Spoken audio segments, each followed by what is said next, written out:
Cool.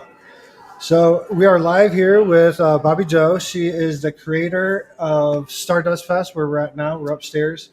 It's an indoor event, thank God, because Denver's like about 100 degrees. So it's definitely above 90 degrees. It's hot outside. You get out in that sun. So this was perfect idea having it, especially in July. Indoors. This Yeah. is July. July. Yeah, indoors. Definitely a great idea. So what inspired StarDust and having it here? Actually, I was planning to have one here in 2020, and then the lockdowns happened. Mhm. So I used to own a business up the street for 7 years, and it was a metaphysical store, wellness center. I had a lot of different things, and so this is kind of like a one-day festival of that. And I came up with the idea in 2018, learning about how we are made up of stardust. And I'm also a musician, so I thought, what better way to play your own music than have your own festival? And so I love all things spiritual, creative, anything that can help people feel better. And I feel music, and it follows in with all of that. It all goes together.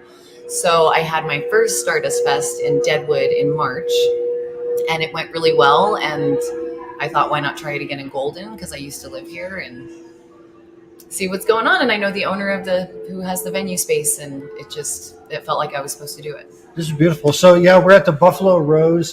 For people that don't know, downtown Golden does have like a small little event area next to Buffalo Rose. It's part of like the whole same thing. It's a great event to have things. So what's the future? Is Stardust going to be here again next year? Yes, yeah. I might do one before the end of the year. I'm definitely planning on doing another one in South Dakota. And my original goal when I came up with Stardust Fest in 2018, when I came up with the idea, I wanted to do it all through the United States and find different venues and different local people in that area to continue that. So what about Bobbi's background? So let's just talk a little bit about what got you into this. Like, what was your paradigm shift? I went to massage school in 2009, and that was my gateway drug into the spiritual realm. Gateway drug. So I started doing tarot readings for friends, and then had a vision to open my own business, and within 4 years, and it happened up the street. So it was called Into the Mystic Healing and Arts. We were there for 7 years. It was amazing.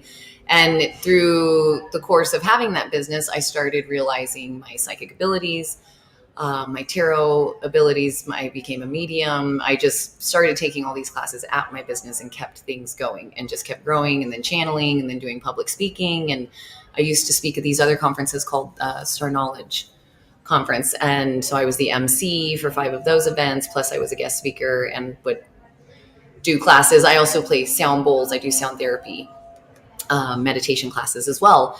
And yeah, it just kept growing and growing. And then I unfortunately had to shut my business down and move to South Dakota. And I'm doing the stuff there, helping to amplify and raise the vibration and just move around wherever I feel needs it. So so spiritual credential, are you a sun dancer? I went to a Sundance. I was actually, it was a powerful one. So I'm not a sun dancer, but I definitely was working with Chief Gold and Lady Gold in the with the star realms. Actually, it's a weird coincidence. A few years ago, I was supposed to speak at Star Knowledge Conference, and I had a death in the family, and we had to leave. Like, it happened like the day before. So wow! Which one was it? The one in Estes Park, I think. Oh yeah, I was there. Yeah, just a few years ago. So I think it's 2019. That's the last one we 19? did. Yeah. Yeah. That was 2019, I guess. That's the last one we all did. Yeah.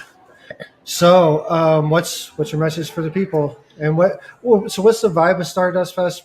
Just to spread awareness? Raise people's creativity and levels. And I feel like we've been taught to not do self-care, taught that we are supposed to live in lack. Everybody went through trauma through the pandemic. Like, everyone has it, whether you got to keep your job or not. There is PTSD. And so it's just reminding people like that we all carry these creative gifts. We all can do things that are inspiring and motivating, and because ultimately we all want to help as humans. Mm-hmm. And so it's like, what other ways can we do this? Like, how can we do this with shining all of our lights brighter? And I did find out, because my father passed away March 2nd when I was planning the last Stardust Fest. And I had found out a couple weeks before that human ashes under a high-powered microscope look just like stardust. So it's even more confirmation that, okay, we're Stardust, like dream big. It's Like, what are we doing amazing. here? Yeah, I don't feel that working in a cubicle from 9 to 5 every day for the rest of your life is what we're supposed to be. So it's kind of stepping out of that enslavement.